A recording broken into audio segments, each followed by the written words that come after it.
amis, on se connaît depuis longtemps, on a une culture du vin qui n'est pas dissimilaire, donc c'était bien. Oui, tout à fait, c'est la première fois, mais je pense que même si on habite un peu à distance, on a l'habitude de faire ce genre d'exercice.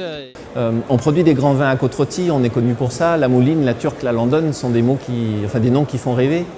Seulement, moi, je suis intimement persuadé qu'une personne qui n'a jamais dégusté ces vins-là et qui ne connaît pas les vins du Rhône, la première fois qu'elle va se trouver chez un caviste ou dans une boutique avec des vins du Rhône, elle va rarement aller vers les vins les plus chers. Donc elle va commencer son éducation, et je parle bien d'éducation, par le Côtes-du-Rhône, qui est le premier vin que l'on propose à la maison.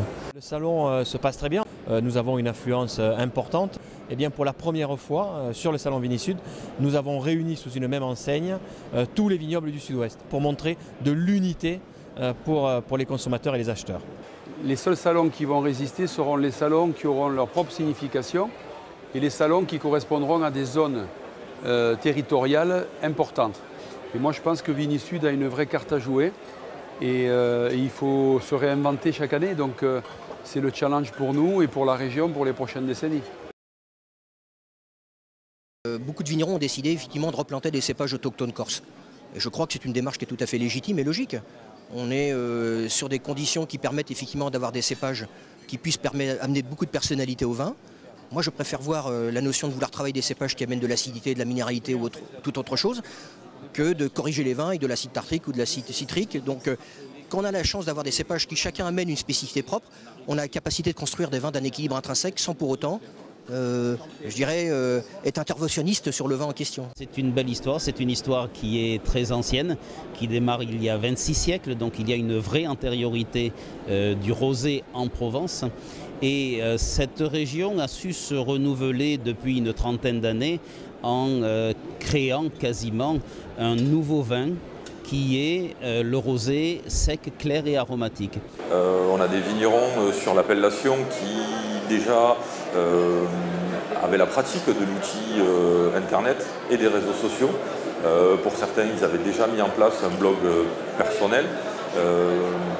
Ils avaient attaqué une démarche sur les réseaux sociaux classiques de vignerons, que ce soit du Facebook, Twitter, et ils étaient en relation direct avec leurs consommateurs.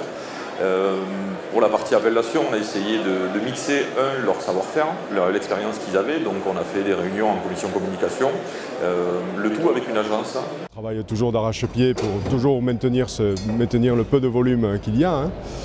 Mais de plus en plus, on trouve qu'on a des marchés plus de niche, avec des connaisseurs.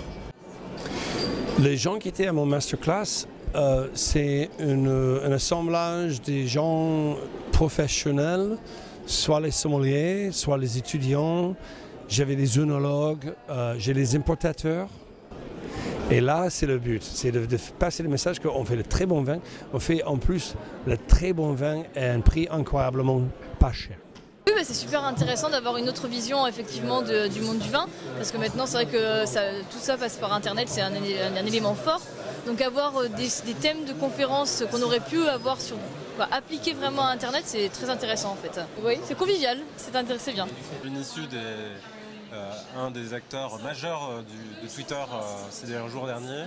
On a en fait franchi les 60 000 comptes touchés en une journée hier. Ce qui représente plus de 120 000 expositions sur des comptes à l'international, donc une très très belle caisse de résonance en fait, au service du salon.